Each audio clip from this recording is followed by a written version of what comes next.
ओम शांति। आज 15 अप्रैल 2026 है। आज बाबा ने शक्तिशाली बनने के लिए क्या हमें चाहिए उसके बारे में बताया है। शक्तिशाली वो नहीं है जो दूसरे को अपने आगे बल से झुकाए, लेकिन शक्तिशाली वो है जिससे कोई भी परिस्थिति कभी भी झुका ना सके। अपनी वैल्यूज से, अपने स्वमान से, अपनी धारणाओं से, अपनी स्थिति से कभी भी वो नीचे ना आ पाए, वो है शक्तिशाली।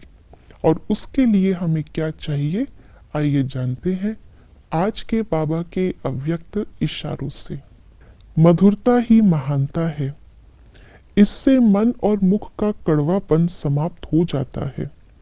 क्रोध अग्नि शीतल हो जाती है। बाप दादा अपने हर बच्चे को शीतल देवता बनाना चाहते हैं। इसलिए मधुरता के गुण को धारण करो। आपका मुखड़ा भी मीठा हो। मधुरता के गुण से भरपूर बनो। जो भी संपर्क में आए उसे मधुर बोल व शक्तिशाली दृष्टि से भरपूर करो। हर एक को अपने मधुर बोल और शक्तिशाली दृष्टि से संपन्न करना, उस आत्मा को इन दो चीजों से परिवर्तन कर देना, ये असली सेवा बाबा इस समय हम बच्चों को अपने इशारों में बता रहे हैं। देवता बनने के लिए क्या देना है। देवता अर्थात देने वाला।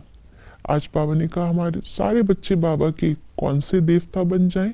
शीतल देवता, अर्थात खुद शीतल रह करके सबको शीतलता देने वाले। मुख से अगर बोले तो मधुरता से दूसरों के कान शीतल हो जाएं और नैनों के द्वारा शक्ति शीतलता का अनुभव करवाए, यानी कि दूसरों के मन की उलझनों को हमारी शक्तिशाली दृष्टि समाप्त कर दे। और ऐसी शक्ति हमारी दृष्टि में तब आएगी जब पहली बात तो दृष्टि में बाबा हो, दूसरा हमारी दृष्टि दूसरों की कमी कमजोरियों पर, क्रोध पर, परिस्थितियों पर ना पड़े।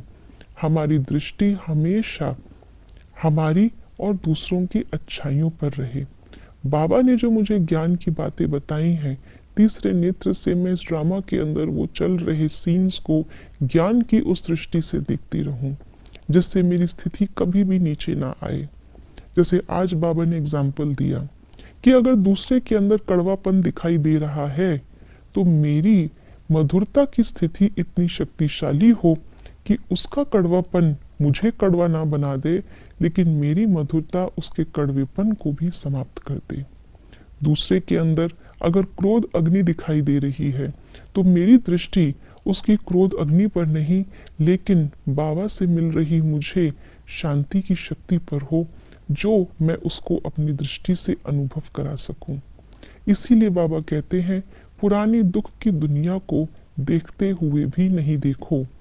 अपनी दृष्टि में हमेशा बाबा को और नई दुनिया को, अपने घर को, अपने मूल स्वरूप को, ज्ञान की दुनिया को, ज्ञान की दृष्टि से जो बाबा हमें दिखाते हैं उसको रखेंगे तो ऐसी शक्तिशाली और मधुर स्थिति बनेगी जो दूसरे को भी बहुत सहज ही परिवर्तन कर सकती है।